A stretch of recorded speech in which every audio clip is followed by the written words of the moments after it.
Hello friends, welcome to my channel iZoom 360. ఈ వీడియోలో వచ్చేసి ఫ్రెండ్స్ కొంతమంది అయితే అడుగుతున్నారు నన్ను. మేము ఈ మధ్యలో విన్నాము మెక్సికో దగ్గర నుంచి ఏదో గోడ దూకి అమెరికాలోకి వచ్చేయచ్చంట కదా అన్నట్టు విన్నారంట. సో అయితే కొన్ని క్వశ్చన్స్ అయితే వస్తున్నాయి దాని గురించి. సో దాని గురించి అయితే ఈ టాపిక్ చేస్తున్నాను. అసలు సిచ్యువేషన్ ఏంటి, మెక్సికో దగ్గర నుంచి దాటి రావచ్చా అమెరికాలోకి, వచ్చినాక మీకు ఇక్కడ అవకాశాలు ఎట్లుంటాయి, ఇక్కడ పరిస్థితులు ఎట్లుంటాయి అనేది ఈ వీడియోలో అయితే చెప్తున్నాను.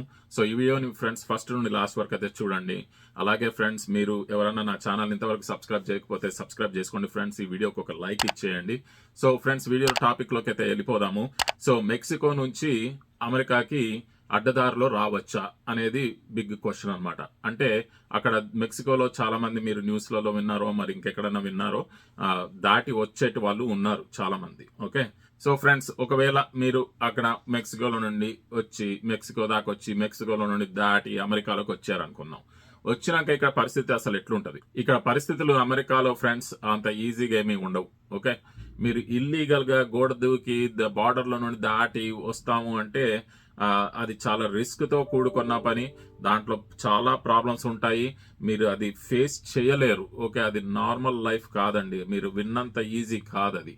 ఓకే, ఎందుకంటే ఇక్కడ ఫస్ట్ ఆఫ్ ఆల్ దారిలో వచ్చేటప్పుడే అసలు అది రిస్క్ తో కూడుకున్న పని. అంటే ఏంటంటే అక్కడ అంతా పోలీస్ ఫోర్స్ ఉంటది, సెక్యూరిటీ ఫోర్స్ ఉంటది, మధ్యలో చాలా కిడ్నాప్లు జరుగుతున్నాయి, చాలా మందిని ఇట్లాంటివన్నీ ఉంటాయి ఇక అవన్నీ. ఓకేనా, సో మధ్యలో వాళ్ళు అక్కడ డ్రగ్ లార్డ్స్ ఉంటారు, వాళ్ళు మిమ్మల్ని ఎత్తుకుపోవడం జరుగుతుంది, వాళ్ళు మిమ్మల్ని పను మనుషుల్లాగా ఉపయోగించుకోవడం జరుగుతుంది. ఇలాంటివి చాలా ఉన్నాయండి. ఓకే, అమెరికాకి రావడం అనేది మెక్సికో ద్వారా రావాలంటే అది చాలా డేంజరస్ రూట్ అనమాట. అసలు ఫస్ట్ ఆఫ్ ఆల్ అక్కడ నుండి ఇక్కడ అమెరికాకి రావాలంటే సర్వైవ్ అయ్యేది 50-50 ఛాన్స్ ఉంటుంది. ఒకవేళ మీరు అమెరికాకు ఎట్లో గట్ల దాటి దోపటికి వచ్చారు అనుకుందాం, ఇక్కడ ఫస్ట్ రాగానే పోలీసు వాళ్ళు పట్టుకుంటారు, పోలీసు వాళ్ళు మళ్ళీ డిపోర్ట్ చేసేస్తారు మిమ్మల్ని. So useless.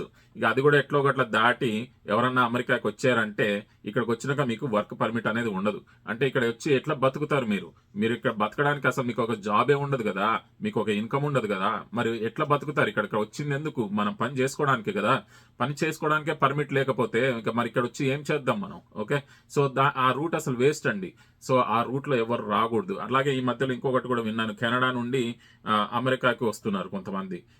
ఎట్లా అంటే అడ్డదారుల నుండి వస్తున్నారు. అయితే అది చాలా చల్లటి ప్రదేశం, అక్కడ నుంచి దాటి వచ్చి ఒక ఫ్యామిలీ కూడా చనిపోయింది అట్లా ఐస్ లో గడ్డగట్టి. ఓకే, ఇట్లాంటి పరిస్థితులు కూడా విన్నాము అనమాట. సో అలాంటి రూట్స్ అయితే తీసుకోవద్దు ఫ్రెండ్స్, ఎందుకంటే అవన్నీ అసలు నిజమైన రూట్స్ కాదు, అవి రియలిస్టిక్ గా పాసిబిలిటీ కాదు. ఏదో 1% ఛాన్స్, ఎవరన్నా అట్లా 2% ఛాన్స్ అట్లా ఉండొచ్చేమో కానీ అది కూడా అసలు అంత రిస్క్ మనము తీసుకోవడం అనేది మన ఫ్యామిలీస్ కి అది మంచిది కాదండి. ఎందుకంటే రావాలి అనుకుంటే రైట్ రూట్ లో రావాలి, లేకపోతే అక్కడే ఉండి అక్కడ ఏదన్నా ఈవెన్ చిన్నపాటి పని చేసుకున్నా అది అందరికీ సంతోషమే, అందరూ హ్యాపీగా ఉంటారు ఒక ఫ్యామిలీ పరంగా. ఓకే, సో అట్లాంటి రిస్కులు తీసుకోవద్దు ఫ్రెండ్స్. ఓకే, ఆలోచించండి ఫ్రెండ్స్, మీరు రావాలనుకుంటే అమెరికాకి రండి, కానీ రైట్ పాత్ లో రండి. అంతేగాని అటు ఇటు మెనిపులేట్ చేసి రాంగ్ డాక్యుమెంట్స్ పెట్టేసి రాంగ్ పాత్లలో వస్తే అది మీకు రిస్కే. మళ్ళీ ఇక్కడికి వచ్చినాక మీరు పడే బాధలు ఇంత అంతా ఉండవు. ఓకే ఫ్రెండ్స్, ఇది ఫ్రెండ్స్ నేను ఈ వీడియోలో చెప్పాలనుకున్నది. ఇంకేమైనా క్వశ్చన్స్ ఉంటే ఫ్రెండ్స్ వీడియోలో మీరు కామెంట్స్లో అయితే పెట్టండి. ఈ వీడియోకి ఒక లైక్ ఇచ్చేయండి. నా ఛానల్ ఇంతవరకు సబ్స్క్రైబ్ చేయకపోతే నా ఛానల్కి సబ్స్క్రైబ్ చేసుకోండి friends. Thank you very much. మళ్ళీ నెక్స్ట్ వీడియోలో కలుద్దాం. బాయ్.